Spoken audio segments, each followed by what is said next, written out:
200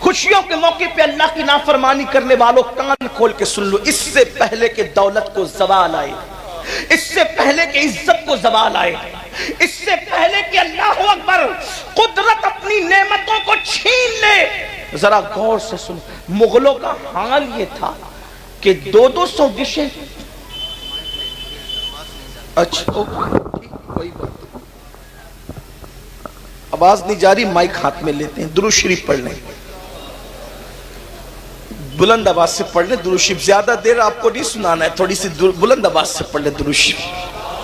اللہ رب محمد صلی اللہ علیہ وسلم نحن عباد محمد صلی اللہ علیہ وسلم صلاۃ و سلام علیک یا جد الحسن والحسین وعلی آلک و اصحابک یا جد الغوث الثقلین۔